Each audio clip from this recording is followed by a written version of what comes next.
Moșii vărsători, ce faceți, dragilor? Bine ați venit la etalarea bonus pentru luna iunie. Hai să vedem, nu mai pierdem timpul, că știm cum funcționează această etalare. Vom tăia cărțile, le vom pune 3 mesaje, le vom pune cu fața în jos, să nu vadă nimeni nimic, până nu le luăm la purificat. Hai să vedem care-i treaba, ce mesaje trebuie să mai auziți de la mine. Avem recunoștință, mesajul principal. Aici ca și cum vărsătorul trebuie să învețe să fie recunoscător pentru absolut tot ce are, hai să spunem așa, pozitiv în viața lui. Pentru că această carte este foarte luminoasă. În această carte vedem o persoană care cumva ține la piept, are 2 floricele în mână și ca și cum cât de mult îmi place ce am în momentul ăsta. Fii recunoscător pentru ceea ce ai acum. Acum, ceea ce te împlinește, ceea ce te face fericit, ceea ce îți aduce pace, nu știu, această bunăstare interioară, da? Foarte tare. Dualitate și umbră, primul mesaj. Hai să vedem la ce se referă.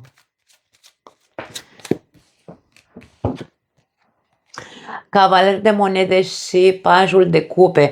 Poate că unii dintre voi sunteți așa, totuși nesiguri, sunteți duali, sunteți, indiferent că aveți lucruri de care de care ar trebui să vă bucurați mai mult, aveți lucruri, persoane, aveți anumite satisfacții emoționale și să fiți un pic mai recunoscători din punctul ăsta de vedere. Există o chestie, poate un comportament care vă face să fiți, nu știu, să cădeți într-o anume extremă, da? Nu sunteți totuși mulțumiți în totalitate, vine să spun. Ca și cum se putea și mai bine. Da, câteodată nu suntem mulțumiți nici cu o parte din ceea ce avem și ca și cum nimic, mi-a căzut cotul, nimic nu ne merge așa cum ne-ar plăcea. Noi vrem altceva, da? E un soi de nemulțumire. Poate fi nemulțumire atât din punct de vedere financiar, cât și din punct de vedere creativ sau din punct de vedere emoțional pentru alții dintre voi. Parcă nu merge cu viteza la care voi v-ați dori sau în direcția în care voi v-ați dori acel proiect, acea relație, nu știu, da? Acea activitate, da? E o chestiune de te învârți între 2 lumi. Și îți place și nu-ți place și îți convine și nu-ți convine și aici e o chestiune de sfatul este perseverează. Fii un pic mai realist aici, ca și cum ți se spune, da, ok, ia, pune tu picioarele pe pământ și vezi că totuși ai avansat cumva. Ai de ce să te bucuri, de ce cazi în extrema aia în care da, putea să fie mai bine. Nu, lasă așa. E pas cu pas, aici nu ai de ce să te grăbești. Nu ai niciun motiv să grăbești lucrurile, cumva, așa ți se spune. Fii cu picioarele pe pământ, uite-te foarte bine și fii foarte realist și calculează într-un mod realist ceea ce ai sau ceea ce ești pe cale să construiești sau ceea ce ești pe cale să trăiești. Nu mai fi așa cu curul în 2 luni, cum s-ar zice.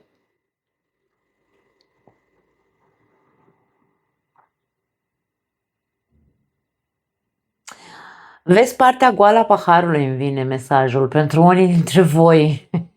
Vărsătorii sunt extrem de optimiști, din punctul meu de vedere, din ceea ce cunosc eu vărsătorii. Vărsătorii nu au această, hai să o numim,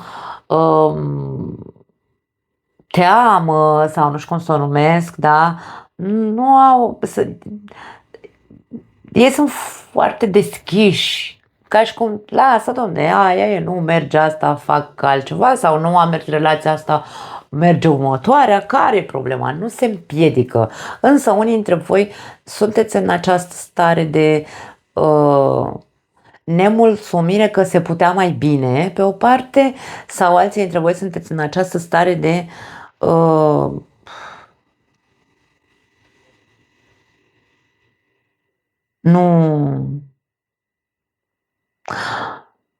nu văd să evolueze sau să ducă undeva. Starea asta de pesimism mi-e ciudat pentru un vărsător. Wow, asta nu e pentru tine. Acum, hai să vedem la ce se referă, că nu cred că se referă la persoana sau proiectul sau situația în sine. Cred că trebuie să fie altceva, ok. S-au întors două cărți. Eu le iau. Wow, Diavolul și Luna. Atenție mare. Unii dintre voi aveți o mare părere, de aia pesimismul ăsta. Aveți o mare părere că nu vă merge bine pentru că o spun pe șleau, da? Pregătiți-vă. 1, 2, 3 și aveți farmece făcute. Că sunteți blestemați. Că sunteți nu știu, că niciodată nu v-a mers bine, că aveți aici niște credințe foarte bine întipărite în interiorul vostru și aici mesajul e ăsta nu e pentru tine, ca și cum scoateți odată din căpățână, da, scoateți din cap odată gândurile astea, pentru că de aia nu avansează nimic. E ca și cum atâta timp cât vezi doar partea goală a paharului și vezi doar dezastre și vezi doar blesteme și vezi doar, nu știu, cununii legate și alte minuni pe care le vedem când o luăm pe cărări, nu e pentru tine. Du-te departe de gândurile astea, scoate-le din tine, fă curățenie în interiorul tău.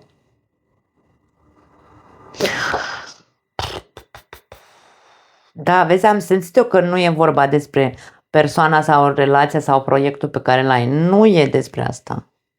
E despre o stare sau o credință și vărsătorul este un semn de aer fix, da? O credință întărită acolo în interiorul tău, fixistă, cum că ție nu-ți merge bine din cauza asta, da? Blesteme, farmece și alte minuni. Nu. Este o părere de care te-ai agățat și te-a înlănțuit sau te-a încarcerat sau numește-o cum vrei tu. Și trebuie să ieși de acolo. Se spune, nu mai face lucrul ăsta, ieși de acolo. Tu ești singurul care poate să rupă aceste lanțuri. Nu poate să facă altcineva pentru tine. Cam asta e ideea. Unii dintre voi e posibil, dacă sunteți singuri, de exemplu, unii dintre voi e posibil aici să primiți, nu știu, o ofertă, o invitație și voi să fiți foarte neîncrezători. Poate nu e rău să fii neîncrezător sau să fiți pesimiști, cum am zis, dar nu lăsați gândurile astea negre să se introducă în o posibilă evoluție în această relație, da? Pentru alții dintre voi poate să fie o avertizare, dar în ce sens? Oferta sau invitația sau... Pentru cei care nu aveți pe nimeni în viața voastră, o să zic și despre cei care aveți o relație. Aici vorbim despre o invitație de la o persoană serioasă, destul de, hai să o numesc, nu neapărat timidă, poate să fie un pic mai neîndrăzneață, să zic așa, da? Există cuvântul ăsta? Probabil, da? Înțelegeți ce vreau să zic. O persoană care nu e atât de tupeistă, e mai în banca ei persoana asta, dar într-un fel sau altul o să încerce să vă facă o invitație. Sau mă rog, voi poate sunteți, dacă sunteți bărbați, poate o să îndrăzniți, cu toate că o să fiți foarte nervoși așa cumva sau timizi, ciudat din nou pentru un vărsător, dar nu toți sunt la fel. Există nervul ăla în stomac, da? Ca și cum. Și avertismentul pentru unii dintre voi este că chiar dacă sunteți reticenți, aveți dubii, o fi sau nu credeți că se poate înfiripa ceva între voi și persoana asta, ideea e să plecați cu optimism la drum, nu cu pesimism, da? Lăsați să vedeți ce are de demonstrat, unde poate să ajungă, dacă poate să evolueze această relație. Pentru că aici există posibilitatea pentru unii dintre voi să credeți atât de tare că, băi, iubirea nu e pentru mine, nu mă mai văd într-o relație, le văd pe toate, nu știu, parcă, uite așa, mi-e sâlă să mai intru, să mă deranjez eu, să plec de acasă, să mă duc la date și așa mai departe. Și avertizarea e pentru tine. Nu mai face lucrul ăsta. De ce să nu-ți dai voie să mai ai experiențe amoroase? Care e? De ce tu nu vrei să simți și tu așa, nu știu, bunăstare interioară? Nu vrei să fii tu împlinit în viața asta din toate punctele de vedere? Aici cam aia e. Pentru cei care aveți o relație, e posibil ca relația voastră să fie un pic așa, hai să spunem, să existe probleme din trecut, toxicități din trecut, povești din trecut, secrete, trădări care ies la lumină, sau pe care voi țineți neapărat să le dezvăluiți, și aici e avertizarea, nu e pentru tine acest lucru. Rufele murdare se spală în familie, îmi vine un mesaj pentru unii dintre voi care sunteți într-o relație. Nu aveți nevoie să scoateți la suprafață toate mărșăviile pe care le-a făcut celălalt sau, mă rog, dacă tu ești partenerul vărsătorului, să scoți tu la suprafață tot ce a făcut vărsătorul. Este treaba voastră, în relația voastră vă duceți frumos la terapie de cuplu și vă spălați acolo mizerile. Nu începeți să aruncați cu noroi, pentru că aici e posibil ca unii dintre voi să încercați să faceți sau să se încerce în relația voastră, unul dintre voi doi, să încerce să arunce cu foarte mult noroi, nămol și alte lucruri pe celălalt și nu e măi, da? Așadar, există o certă sau perioada este complicată pentru unii dintre voi care aveți o relație, da. Există acest pericol de descoperire poate a unei infidelități din trecut, nu de acum. Există pericolul de a intra și mai adânc în probleme în relația voastră, da, dacă acțiunile noastre nu sunt pașnice. Depinde de problemele cu care vă confruntați. Nu este o etalare personală ca să pot să dau alte amănunte, însă depinde de ce se întâmplă între voi doi. Cumva acțiunile trebuie să fie pașnice. Chiar dacă iese la suprafață ceva urât din trecut care a fost ascuns până acum, nu e cazul să faceți tâmbălău sau tragedie sau drame. E cazul, așa cum am zis, rufele murdare se spală în familie. Inclusiv e cazul să ieșiți dintr-o relație dacă relația este una care dintotdeauna a fost toxică, bazată pe, nu știu, violență sau, mă rog, abuz de toate felurile, adicții, trădări, manipulări, minciună și așa mai departe. Ți se spune, asta nu e pentru tine, ca și cum nu ai ce să mai stai acolo unde mereu a fost așa. Cam asta e ideea, da? Tu știi că e toxic și dăunător pentru tine, ieși de acolo.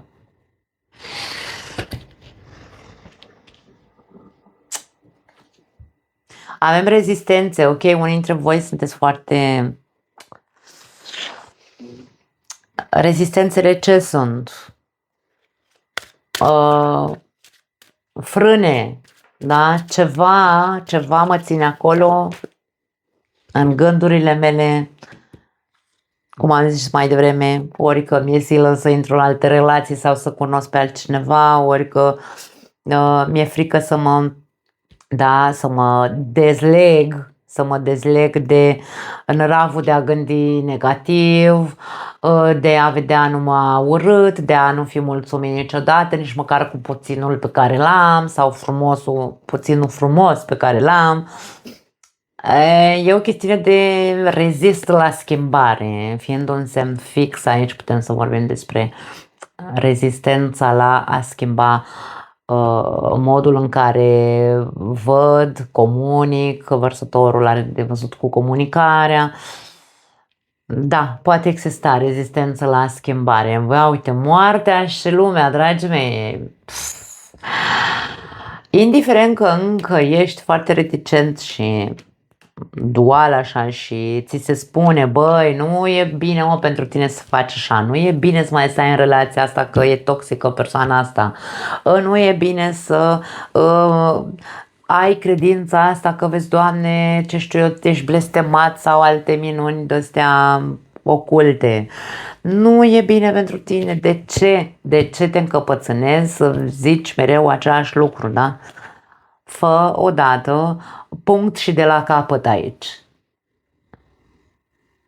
Moartea înseamnă schimbare radicală. Lumea înseamnă închidere de ciclu. Închide odată un ciclu. Ciclul rezistenței, da? De a crede în continuu sau de a rămâne în continuu unde nu e ok pentru tine.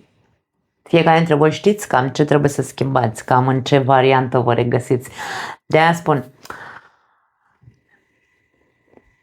agață-te de ce este frumos, luminos și îți oferă pace și bunăstare interioară.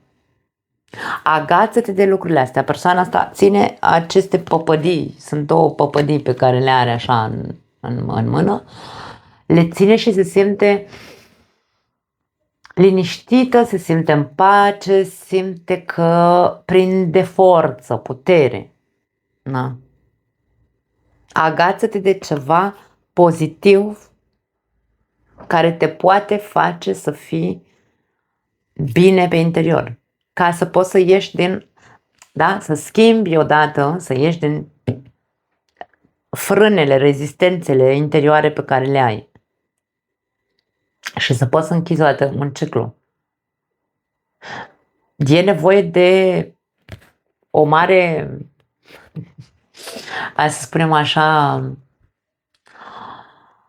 atenție, cuvântul individualizare îmi vine să spun, o mare individualizare sau putere personală, pentru că inclusiv în cursul de tarot am explicat acest card ca fiind procesul total de integrare a personalității noastre, în care noi aici avem această persoană care este goală, are doar o eșarfă înconjurată în jurul trupului, care ne arată că s-a încheiat procesul de maturizare, adică am devenit adulți, da? Am făcut de-a lungul vieții, am învățat multe lucruri, am învățat din toate experiențele aici, în fiecare colț al acestei cărți avem cele 4 energii, apă, foc, pământ și aer, am învățat din toate, le-am integrat și am devenit un individ în centrul personalității sale sau în centrul stăpân pe el, ca să fim așa mai pe românește, da? Ei bine, în momentul în care eu sunt o persoană stăpână pe mine, eu știu, băi, și dacă ar fi să, nu știu, să trec printr-o nenorocire în care, nu știu, să mă lase bărbatul, nu știu, habar n-am, orice care ne produce foarte multă panică, e normal să-mi fie frică să o iau de la zero, e normal să existe sentimentele astea în noi, că n-am cum să fiu ipocrită și tâmpită să zic, nu frate, că eu sunt aici un individ extraordinar de tare și eu nu am nicio treabă, poate să plece oricine din viața aia. Nu, e normal. Însă, în momentul în care noi am avut experiențe de viață și am devenit niște adulți, goliciunea acestei persoane ne arată autenticitatea noastră. E ca și cum noi suntem în centrul interiorului nostru de care suntem conștienți. Eu știu cine sunt acum în acest moment al vieții mele. Îmi este frică. Am trecut prin lucruri urâte sau sunt acum într-o relație urâtă și toxică. Am foarte multe dubii, am foarte multe rezistențe să renunț la anumite păreri pe care mi le-am făcut. Însă, eu sunt centrul. Eu știu că sunt suficient autosuficient și că voi putea să încep o viață nouă. Cartea Lumea este ultima arcană majoră, da? Este numărul 20 și aici 21, numărul 21 care ne arată procesul total, cum am zis, de integrare, procesul de schimbare, de integrare al personalității noastre. Însă ne arată un final. Moartea și ea. Ce înseamnă moartea? Moartea înseamnă final. Luată motamo, da? Acest cuvânt luat motamo. Moarte înseamnă la revedere, te duci la groapă, da? Nu mai e cale de întoarcere aici, ceva trebuie să se încheie, să se termine și odată mort sau îngropat, acolo să rămână îngropat. Închidem ciclul.